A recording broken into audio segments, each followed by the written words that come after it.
Yeah, again, Parex. Hope you're all doing well on this beautiful Wednesday. It's been a hot one here in Durban, I must say. But yeah, it's weather's changing, getting all nice and dark and gloomy, just the way I like it. Anyway, guys, for those of you that don't know what we're up to, this is our first episode of Witchy Wednesday. So come along for the ride. I've got a bit of storytelling to tell you about witches, and let's see if I can give you some knowledge on some stuff that you didn't know already. Okay. Anyway, let's go back about 400 years ago. Alright? You had King James. Alright? He was the King of Scotland. And King James fell in love with Queen Anne. She was the Queen of Denmark. Anyway, in early 1590, Queen Anne set sail on one of her ships to go through to Scotland to meet up with James, and they were set to get married and rule over Scotland. Well, everyone jumped in the ship. On their way up there was this huge freaking storm, stuffed up their ship. Some people actually drowned. Most of them survived, including Anne. She survived as well. Scurried back to the land. News got to James stating that this is what happened. So anyway, James reckoned, okay, Anne, you stay exactly where you are. I'm coming through to you. So he goes and jumps on his ship, and off they go to Denmark. And on the way to Denmark, he also got battered and bruised in a huge freaking storm. But they managed to get to Denmark. So getting to Denmark in Europe is when he came to realize that there was this whole witch trial thing happening where people were getting burned at the stake and stuff like that. So this is kind of like new to this guy. And let's see. Yeah, so he gets there, and the reason why Europe had got started with this whole thing is due to a book that was written by this German monk. The hell was his name? Heinrich Kramer. That's his name. Anyway, he wrote a book called the Vicarum. Male Vicarum. And loosely translated, Hammer of the Witches. And in this book he portrays witches to be these evil monsters that work for Satan, and all they want to do is they're responsible for destruction and murder and all the bad shit. And basically, cutting a long story short, after writing this book, this is like your witch hunt. This is your book to say that you can go out and witch hunt the shit out of anybody that you suspect of being a witch. And he actually got this book backed up by the Church of Denmark, and they were like all for it. Anyway, so basically, once that book was published, that was like in 1484. So way back before old James came on the scene. There was this one quote that was in there: "Witches are the heretics of Satan." Or what is it, heretics? Yeah, witches were the heretics working for the devil. That was the bottom line. Anyway, they killed thousands of people. They burnt them at the stake and did all these horrific things to them. Anyway, let's go back to James arrives in Denmark. So he sees all this crap going down. So this is all new to him. So anyway, Chloe, quiet. Stop making noise. I need to let my dog in because she's bitching that I've left her outside. 1 second.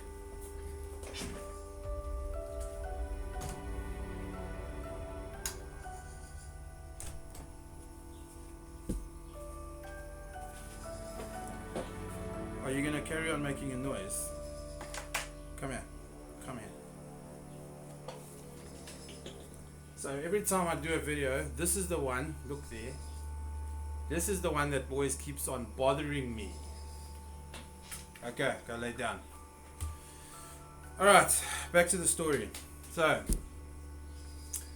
James and Anne hook up and they're there for a while, and these two particular people, chicks, get arrested. Witches. And these two witches confess to the fact that they conjured up the storms to try and take out Anne. And then when James was on his way there, tried to take out James because the devil wants them dead. Needless to say, they got burnt at the stake. So they were dead. So these two Danish witches, they got burnt to a crisp. Alright. Let me put a pic up there for you. So there you see these two chicks. There's three of them actually tied to a pole, and they start burning. Right. I'll touch base on this whole burning at the stake thing a little bit later. I'm just trying to get through this whole long story. So anyway, they're there at Kronborg Castle, and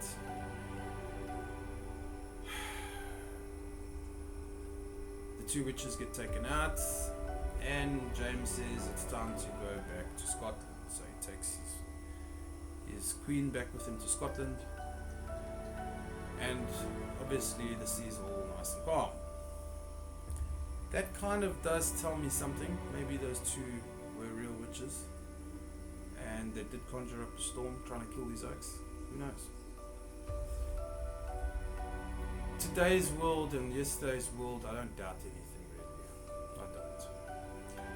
Anyway, so off they go back to Scotland, and everything's nice and cool and quiet, and they intend on getting married, and there's no big witch stories and stuff like that. Scotland, everything is now only happening in Europe. So this knob, what was his name? He was the deputy bailiff, David Eaton. Okay. He had this housemaid working for him.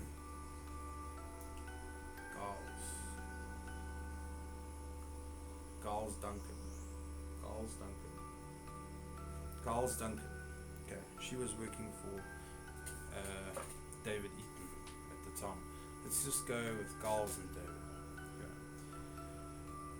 David used to go to sleep at night and used to see Giles going out in the middle of the night, coming back 2-3 hours later, whatever that goes maybe. Guys, sorry, I actually got that name wrong. It's David Seaton. Yes. This is very difficult, eh? So if you want to laugh, laugh. But this is difficult. So I gotta remember all these freaking names. I know the story, it's just the names that I gotta remember. Okay, so David Seaton. Seaton with an S. Okay, so David Seaton, he notices his maid going out on a regular occasion at night time, especially late at night, and coming back early hours in the morning, and starts getting suspicious of her. But now this is after James comes back, King James and Queen Anne came back from Denmark. So obviously there was a little bit of a story going on about what's going on in Europe with all these people getting burned at the stake and the whole witch story. So now obviously everybody is like, who's a witch? So Seaton, he decides one day, with the help of two of his buddies, or let's put it this way, she goes out and he gets two of his mates, and they sit there waiting for her to come home early hours in the morning. So she comes and he walks in the door, and the next thing David Seaton grabs her and throws her on the table, holding her head down. and there's his two buddies, one holding that arm and the other one holding the other arm, which is like this on the table. And he's holding her head down and he says, "Are you a witch?" So she obviously says no, she's not a witch. So he says, "What the hell are you doing every night or every second night or whatever that you're going out early hours in the morning?" So she says no, she's seeing to the garden. Okay.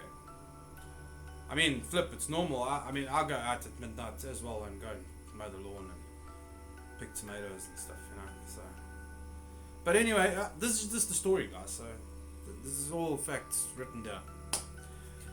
So this is what she has. This is her comeback. So they decide to pull out what they called back then a pennywinkle.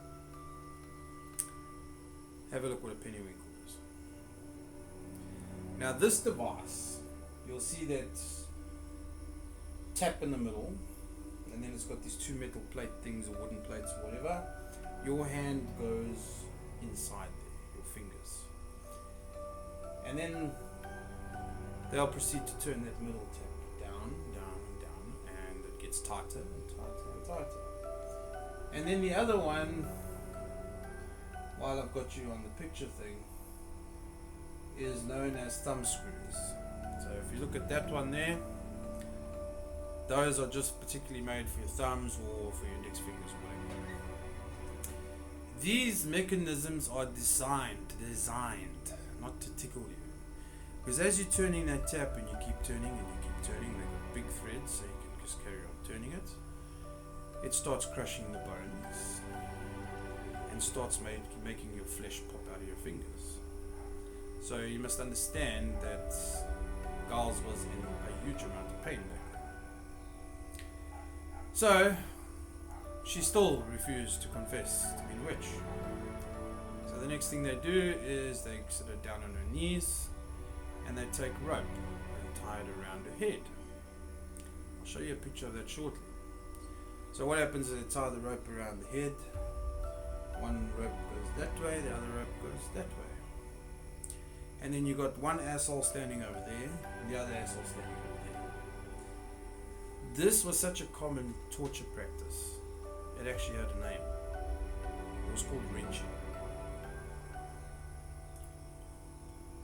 On the mark, 3, 2, 1, both pull at the same time. Boom! Now you see the picture.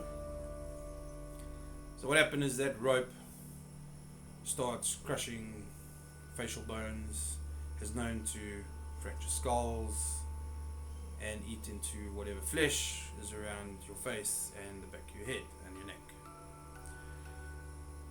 As you can assume, hugely painful.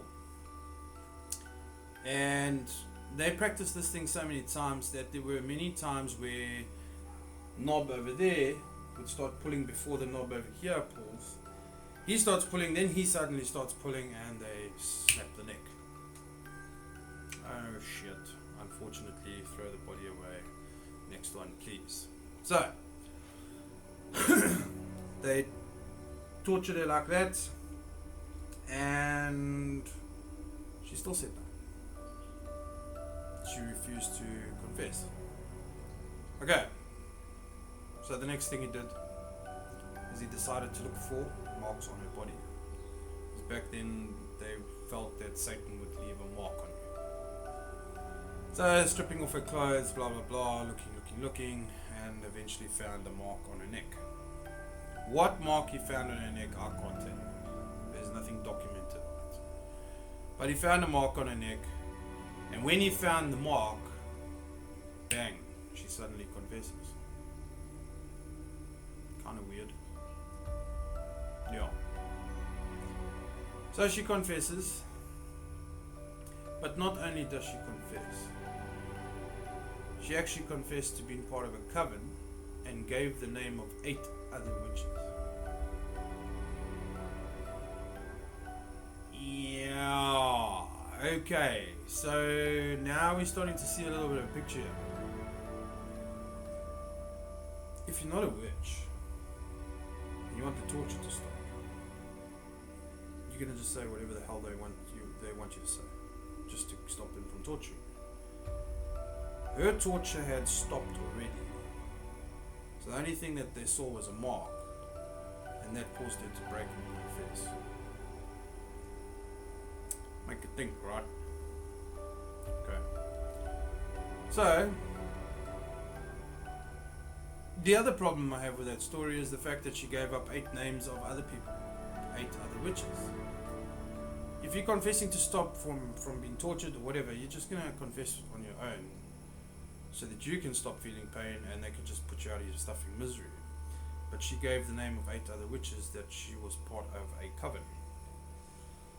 Right, so this means that she in actual fact was a witch. Okay. Now, this is where the problem comes in. This was the first recorded documented confession of a witch working for the devil in Scotland. First one ever. This set in motion some unfortunate events where hundreds of people lost their lives, and this had lasted 100 years. That's sad. That's sad to say the least. Before I get into that, but there are witches, guys. Okay, there's no such thing as witches never existed and they don't exist today. There are plenty of witches. You get the white witch and you get the dark witch. You get Wiccans and then you get dark magic witches. One set of witches try and do good for mankind. Door just slammed. I've been hearing some weird stuff in my house lately as well, so I don't know if something maybe followed me. But besides that, you get witches. They're real. Get over it.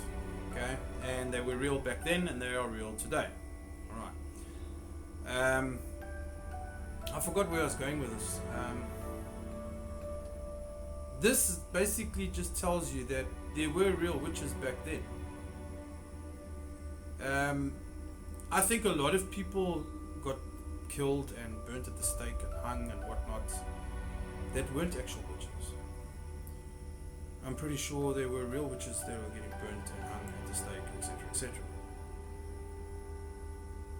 It's kind of a little bit of a 50-50. You can't look at it as to say hundreds and thousands of people that were burnt at the stake and they were all 100% not witches. That is balls. I'm telling you right now, it's not right. There were lots of witches. Maybe the real witches, like the big girl witches, they were put in positions of leadership back then, and all the Mackies below them were the ones that were put up on the stake and burnt. A little bit of food for thought there. Okay, so let's just go back to the names, the 8 names that Giles gave up. So she gives up the 8 names of the 8 other witches, and they in turn gave up names on their side, which in turn led to a witch hunt where they killed 100 people one time. Boom. Now, not only 100 people, guys, don't mistake me, not only 100 people died on these trials. That was the first motion of Scotland. That first 100 people got taken out. Okay. Because they believed the witch is evil, and whether they practice good magic, dark magic, doesn't matter, they must frack. Okay. So anyway, they took Giles through to the old Tolbooth prison in Scotland in 15, I think it was, in November 1590. Okay, I think it was, November 1590 she went into prison, and the following year, 1591. Now if you look up on the internet about Giles, there's 2 different variations of the story. One of them say that she was burnt at the stake, the other one said that she was hung. I don't know, you're in the centre of Scotland, I don't know. But anyway, this pic, that would represent girls being hung, and probably one of her bras that were in the cell with her. Now, I know of keeping this pic up a little bit, but really focus on the fact that they're hanging,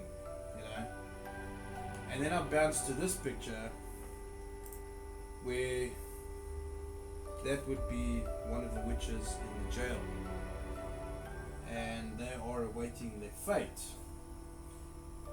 Now, the problem with being in jail and being named a witch is a big problem, because all they do in that jail is beat the shit out of you and torture you. Let's have a look at one or two devices that they used in torturing people. So now what you see is what they call a pair, or pair of anguish. So this thing can be pushed up either way, up your ass, up the front section for a check, or in their mouth. But I don't think they did the front section. I think it was either your ass or your mouth. But a lot of the times I've noticed that, or where I've read up, is 80% of the time it's the mouth. So now what happens is, take a look at that pic again. You'll see it's in the shape of a pear, and if you turn the notch, it starts opening. Okay, so what happens is that thing goes in your mouth, as wide as you can open your mouth, goes in your mouth, and the egg starts turning, and this thing starts opening, and just busts all your shit. Not a nice way to go. I would say you'd feel a shitload of pain. You'll probably get a bit of, your jaw will dislocate, it'll break everything. And then when they pull it out, I think if you don't get any medical attention, you're not going to really make it for much longer. So you got that, and then you got another picture here of, I don't know what the hell they're doing to this woman, but she's naked and they're pulling on her legs and stuff. Guys, let me just give you a little bit of insight here. It's easy to say, oh, they took that witch and burnt her at the stake. Yeah, okay, cool, she burnt at the stake. There's two things that you need to keep in mind. Number one, depending on their mood, okay,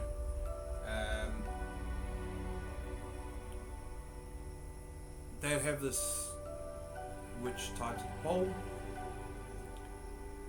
They got the wood and everything at the bottom, and they start a slow fire. Think about it, guys. A slow fire, so it starts licking your feet, and as it's licking, it's burning, and it's burning, and it's burning, and it's burning. You slowly burn to death. That's nasty. That really is.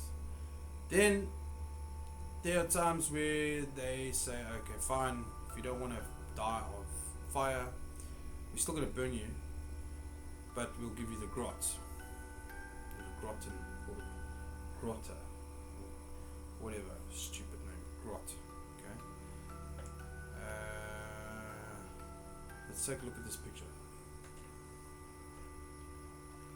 So you see, you got the guy on the pole, you got another dude behind him with a stick object. Now, you got the pole, you got a hole, rope goes through around your neck. On this side, rope couples this way, stick inside, and you start turning the stick. What's happening this side is getting tighter and tighter. Keep turning, keep turning, keep turning, keep turning, until like his tongue hanging out, and he's dead.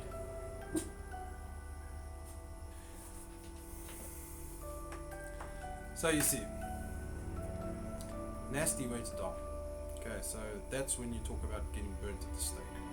So you could either have this rope squeezing the shit out of you until your tongue protrudes and you die of asphyxiation, or you slowly burn to death. Your choice. Or maybe not your choice, their mood. Okay. So, And then hanging is also, it's not something that's very cool. Right? I mean, it's getting done in public. You know, you got all these people standing around watching. It's nasty. Okay. You look at this pic here. I put it up before, the two people hanging. You can see a whole lot of people standing there. This was a thing back in the day. People, they used to do it publicly and embarrass the shit out of you, and you'd hang and piss and shit yourself and what have you, and they'll take you off there like 2 or 3 days later, or when the corpse is getting fraught, that kind of stuff. So it was nasty. Anyway, going back to how the whole witch trial thing started, where all these thousands of people started getting killed. There was this one auntie. She was a midwife, also the 1591 area. Anyway, going back to James and his story and how the witch trial started. Agnes Sampson, she was taken prisoner, and she was a midwife in the castle where King James was, and she confessed to being a witch, obviously after being beaten half to death in the jail cells. Now, the big problem, and what started this whole thing, is she apparently said she was in cahoots with the 2 Danish witches that tried to take out Anne and James. So King James at that point believed that there was this satanic cult conspiracy to kill him, and then put forward the witch trials, which proceeded to go for another 100 years. And that's how that all started.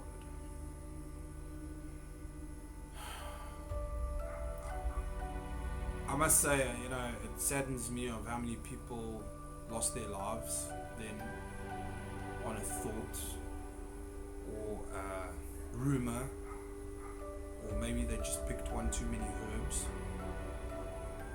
That's the sad part. I'd say it's also sad if you say that there were actual real witches that were burnt at the stake and stuff, because not all of them were bad. Then again, not all of them were good either. So it's kind of like a rock and hard place situation, but nobody deserves that. Well, if there were witches that were causing big shit, I mean, yeah, maybe they do, but hey, it's a nasty way to go, man. Anyway, guys, that would conclude today's Witchy Wednesday. When I start with something, I'd like to try and start right back in the beginning where it all started. And I think I pretty much covered that. Next time that we chat, we're going to be chatting about the Salem witch trials in Massachusetts, USA. Now, concerning the fact that that's not Europe and that's not Scotland or England. So you need to understand this stretched right across the world. So we'll be chatting about that as well. And we'll keep moving on until we get to our modern day stuff and what have you, and spells and witchcraft and everything else. So I think this is going to be pretty interesting, guys. I researched witchcraft and witches and stuff like that quite a few years ago.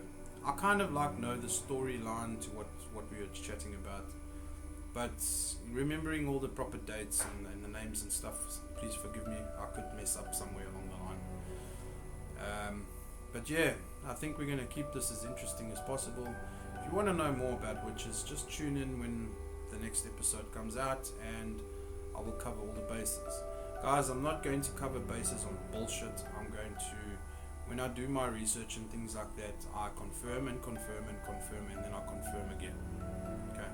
And you are more than welcome to take what I've told you and go and do the research yourself. Alright.